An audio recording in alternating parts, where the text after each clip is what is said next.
Kwa nini mlichagua makumbusho hayo ya mkoa na kituo cha utamaduni kuweka hapa?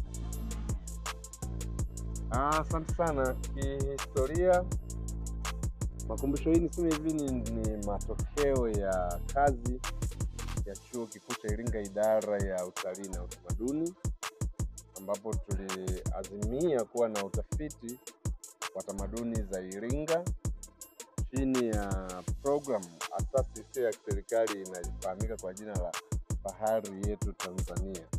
Hii ni asasi ambayo tunajishughulisha na kutetea, kuibua na kutangaza utamaduni. Tunajua kwamba ulimwengu unaenda kwa kasi, lakini utamaduni wa Mtanzania unapotea kwa kasi vile vile.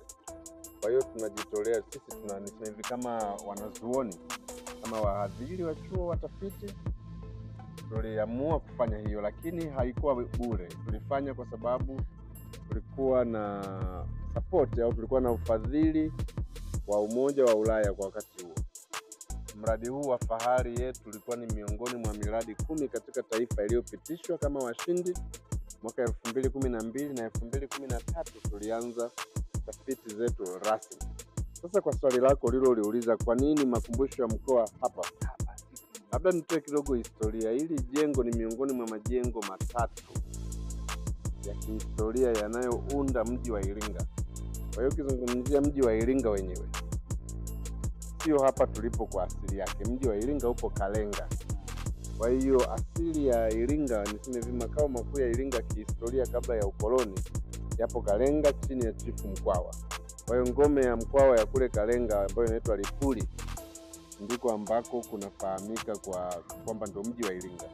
Lakini Mjerumani alipokuja baada ya vita ya pili ya Mhehe na Mjerumani mwaka 1894 ndipo akaamua kujenga ngome yake hapa kwenye mji tunaoona leo Iringa.